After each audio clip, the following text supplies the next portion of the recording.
Ever wondered why that important task keeps getting pushed to the back of your list? Welcome to the fascinating world of procrastination, an intriguing puzzle that has baffled many for centuries. It's an issue that touches us all, from students cramming for exams to professionals missing deadlines.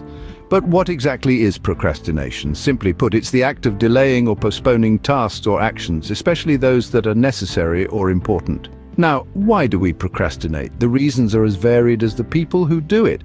Some of us procrastinate out of fear of failure, fear of success, or even fear of stepping out of our comfort zones.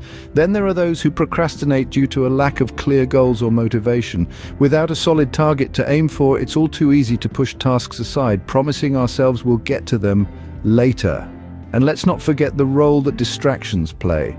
In this digital age, with a world of entertainment just a click away, it's no wonder that many of us fall into the trap of procrastination. But let's not paint procrastination as just a villain. It's not always harmful. Sometimes it's a signal that we need a break, a moment to recharge before we can give our best to a task. Other times it's a sign that we need to reassess our priorities or our methods. However, when procrastination becomes a habit, it can have serious consequences. It can lead to stress, guilt, and a decrease in productivity and performance.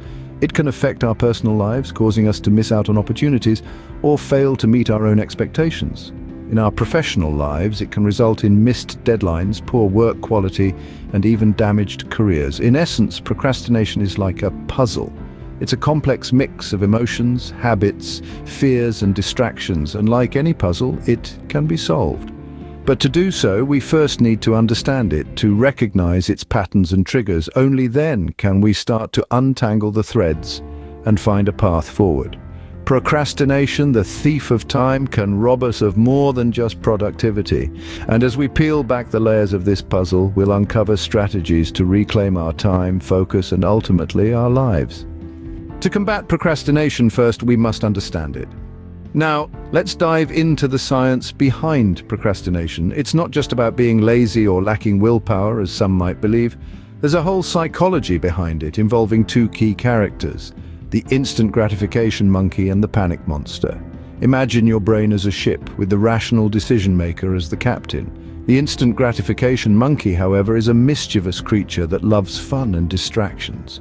Every time you set out to do a task, this monkey seizes control of the wheel, steering you towards easier, more enjoyable activities. It's this monkey that makes you scroll through social media when you're supposed to be studying, or binge watch a series when you should be working. But what about the panic monster? Well, this creature only wakes up when a deadline is looming or there's a risk of public embarrassment. It's the panic monster that kicks in and drives you to complete the task at the 11th hour. The reason for this internal struggle lies in our brain's reward system. This system, which evolved over millions of years, is wired to value immediate rewards over future benefits. It's a survival mechanism, really. Our ancestors who prioritized immediate threats and rewards were more likely to survive. But in today's world, this system can work against us, leading us to procrastinate. So why do we choose to watch just one more episode instead of hitting the gym?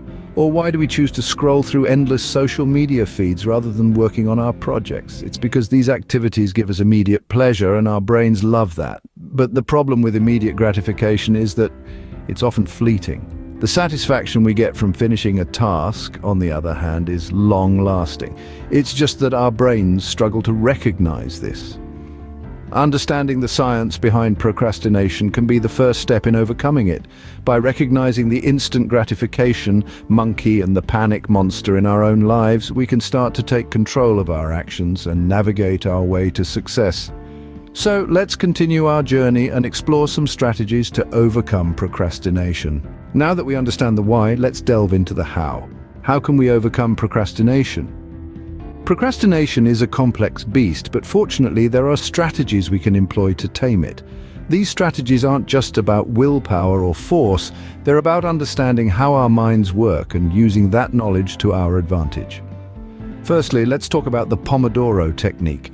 Named after the Italian word for tomato, this method involves setting a timer for 25 minutes, or one Pomodoro, and dedicating that time solely to the task at hand. After each Pomodoro, take a 5-minute break. After 4 Pomodoros, take a longer break of 15 to 30 minutes. This method is great for breaking the paralysis of big tasks, keeping your mind fresh and maintaining focus. Next up is time blocking. This strategy involves scheduling specific time slots for different activities throughout your day. It's like setting appointments with yourself. This can be particularly effective because it gives you a clear plan for your day and reduces the time wasted on deciding what to do next. The third strategy is setting SMART goals. SMART stands for specific, measurable, achievable, relevant, and time-bound. When your goals are vague or unrealistic, it's easy to postpone them indefinitely. But when your goals are SMART, they're clear, concrete, and you're more likely to follow through. But what if your SMART goal still feels overwhelming? Well, that's where our fourth strategy comes in, breaking tasks down into smaller, more manageable parts. For example, instead of setting a goal to write a book, break it down into smaller tasks like writing an outline, researching a chapter, or writing for 30 minutes a day. These smaller tasks are less daunting, and completing them gives you a sense of progress and achievement, which can motivate you to keep going. And lastly, don't forget to celebrate your successes, no matter how small. Rewarding yourself after completing a task not only makes you feel good, but it also reinforces the positive behavior. You'll associate the task with the reward, making it easier to start next time. These strategies may sound simple, but they're incredibly powerful when applied consistently. Remember, overcoming procrastination isn't about perfection, it's about progress. It's about taking small steps every day towards your goals. So, let's recap. Use the Pomodoro technique to maintain focus and break the paralysis of big tasks. Block out time for different activities to give your day structure. Set SMART goals to make your ambitions concrete and achievable. Break down large tasks into smaller, manageable parts. And celebrate your successes to reinforce positive behavior. Remember, the journey of 1,000 miles begins with a single step. Habits, once formed, can be our greatest ally in this battle against procrastination. Consider habits as our own personal autopilot system. They're the routines we automatically execute without much thought. Brushing your teeth after waking up, brewing a cup of coffee before starting your day, or even checking your phone first thing in the morning. These are all habits, and while some are benign, others can significantly impact our productivity. You see, habits are formed through a loop, a 3-part process consisting of a cue, routine, and reward. The cue triggers the habit, the routine is the habit itself, and the reward is the positive reinforcement that our brain associates with the habit. This loop, once established, is incredibly resilient, making habits difficult to break. But it's this very resilience that we can harness to overcome procrastination. Let's take the habit loop of procrastination. The cue might be a daunting task, the routine is the act of avoiding it, and the reward is the immediate relief from stress. It's a vicious cycle that keeps us stuck in a rut.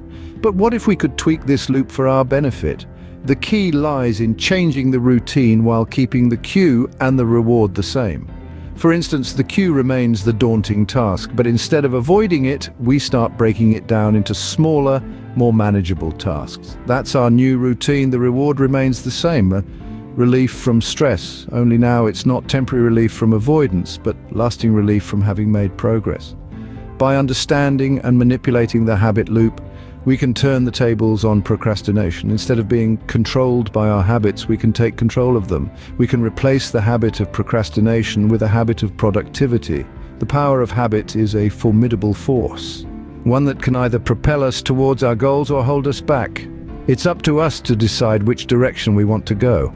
In the fight against procrastination, habits can serve as our most potent weapon. So, are you ready to take back control of your time?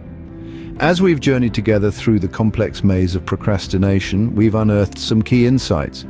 Firstly, it's crucial to understand that procrastination isn't merely laziness or poor time management. It's a complex psychological struggle that many of us grapple with. We've explored the science behind procrastination, shedding light on why our brains sometimes choose instant gratification over long-term rewards. But knowledge is power, and understanding the why gives us a fighting chance to tackle the how. We've discussed various strategies to overcome procrastination, prioritizing tasks, breaking them down into manageable chunks, and eliminating distractions. Perhaps most importantly, we've underscored the power of habit. By making small, consistent changes in our daily routines, we can rewire our brains and gradually overcome the tendency to procrastinate. Remember, time waits for no one. Don't let procrastination steal your precious hours. Start now, start small, and keep going. Your future self will thank you.